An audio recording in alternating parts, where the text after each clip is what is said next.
Hello everyone, welcome to Kaushalam. आज हम बात करने जा रहे हैं फाइनेंस एक्ट 2022 में आई एक इम्पोर्टेंट अमेंडमेंट के बारे में। जी हाँ, ये अमेंडमेंट है सेक्शन 194R और ये 194R जो सेक्शन है ये टीडीएस का एक सेक्शन है। इस सेक्शन को लाने के पीछे का सीधा सा लॉजिक गवर्नमेंट का है टैक्स की चोरी को रोकना। अब ये टैक्स चोरी क्यों होता है, कैसे होता है कि जब कोई बिजनेस किसी सप्लायर को, वहां जब कोई बेनिफिट की बात आती है, आप जो बिजनेस है अपने सप्लायर, अपने एजेंट को बिजनेस कनेक्शन में कोई गिफ्ट, कोई चैरिटी, कोई डोनेशन, कोई डिस्काउंट अवेल करवा रहा है और वहां जो फायदा है वो सामने वाले को मिल रहा है, लेकिन जो सामने वाला रिसिपिएंट है वो उस बेनिफिट को अपनी इनकम टैक्स रिटर्न में शो नहीं कर रहा। एग्जाम्पल के तौर पर एक डॉक्टर को एक फार्मास्यूटिकल कंपनी ने कुछ मेडिसिन प्रोवाइड कराई free of cost as a sample. अब वो डॉक्टर क्या कर रहा है, उस फ्री सैंपल की जो मेडिसिन है उसे अपने क्लाइंट, अपने कस्टमर को बेच रहा है। अब यहाँ डॉक्टर तो उससे बेनिफिट कमा रहा है अपने बिजनेस में, उसके लिए उसकी टर्नओवर बढ़ रहा है, उसका रिसिप्ट बढ़ रहा है, लेकिन जो डॉक्टर है उस रिसिप्ट को, उस टर्नओवर को, उस सेल को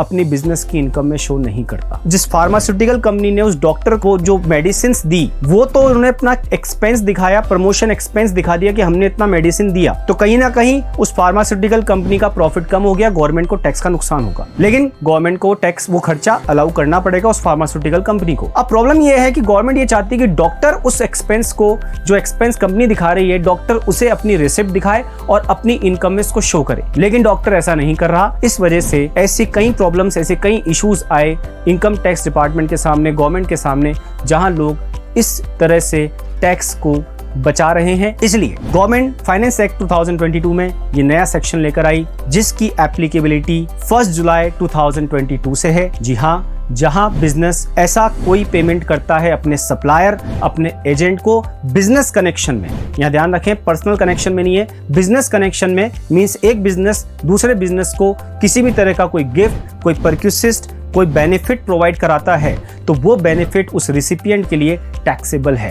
और अब क्योंकि वो बेनिफिट जो रिसिपिएंट के लिए टैक्सेबल है, वो अपनी इनकम टैक्स रिटर्न में शो करे या ना करे, लेकिन जो पेयर है, जो उस बेनिफिट को पे कर रहा है, उस बिजनेस की रिस्पॉन्सिबिलिटी है कि वो वहां पर टीडीएस डिडक्ट करे एज पर सेक्शन 194R। ये था अमेंडमेंट, और यहाँ जो टैक्स की रेट होगी, टीडीएस की रेट होगी, वो 10% होगी। ये सेक्शन को समझते हैं। एग्जाम्पल के तौर पर मिस्टर अनीश एक बिजनेसमैन हैं जो कि ट्रेडिंग करते हैं हाई एंड इलेक्ट्रॉनिक आइटम्स में। एक बिजनेस मीटिंग में वो मिले एक सप्लायर से, होलसेल सप्लायर हैं जिनका नाम है मिस्टर शुक्ला। इनके बीच काफी अच्छी डील भी हुई, बिजनेस हुआ, और जो मिस्टर शुक्ला हैं उनका जो टर्नओवर है वो 2.5 करोड़ है।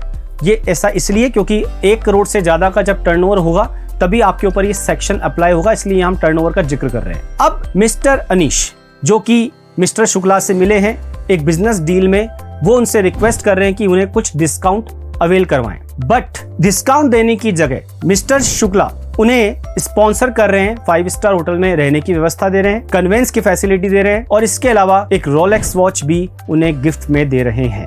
लेकिन ये सब कुछ बिजनेस रिलेशन में हो रहा है। अब यहाँ मुद्दा ये है, मिस्टर अनीश ने ये सारी डील पूरी की और ये सारे आइटम जो हैं वो मिस्टर शुक्ला से लिए। इस डील के बदले मिस्टर शुक्ला ने उन्हें ये सारी फैसिलिटीज प्रोवाइड कराई। अब यहाँ मिस्टर शुक्ला लायबल हैं क्योंकि उन्होंने एक तरीके से जो अकोमोडेशन, जो कन्वेंस, जो गिफ्ट फैसिलिटी दी है, वो एक बेनिफिट, वो एक परक्यूसिस्ट है। अब यहाँ पर मिस्टर शुक्ला की ये रिस्पॉन्सिबिलिटी है कि वो मिस्टर अनीश का टैक्स डिडक्ट करें, 10% की रेट से टीडीएस डिडक्ट करके वो टीडीएस गवर्नमेंट को जमा कराएं। अब एक बड़ा क्वेश्चन ये भी आता है कि टीडीएस कैसे डिडक्ट होगा। यहाँ इस केस में गवर्नमेंट कहती है कि अगर आपने नॉन कैश ट्रांजैक्शन किया है, नॉन मॉनेटरी ट्रांजैक्शन किया है, तो उस केस में भी जो कि रिस्पॉन्सिबल पर्सन है, जो उन पेमेंट्स को कर रहा है, वो गिफ्ट्स दे रहा है, वो परक्यूसिस्ट प्रोवाइड करा रहा है, वो वहाँ पर टीडीएस गवर्नमेंट को अपनी जेब से जमा कराएगा।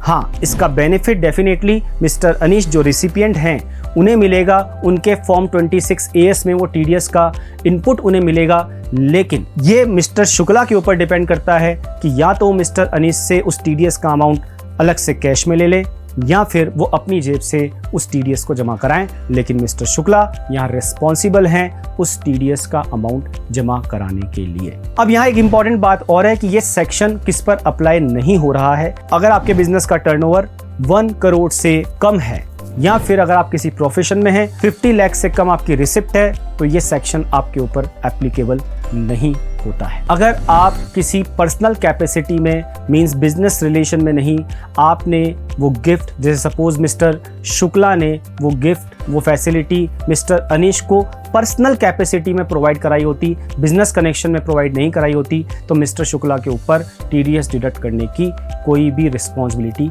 नहीं आती है। इसलिए यहाँ ध्यान रखना है कि ये सब कुछ, ये जो बेनिफिट्स, ये परक्विसिस्ट हैं, ये बिजनेस कनेक्शन में होने चाहिए। तो ये थी जानकारी सेक्शन 194R के बारे में। ऐसी ही और इन्फॉर्मेशन के लिए जो income tax, GST, accounts and finance से रिलेटेड है, आप ज्वाइन कर सकते हैं कौशलम के डिफरेंट स्किल बेस्ड कोर्सेज। और आप जुड़े रहिए कौशलम के साथ। Enjoy the learning. Thank you.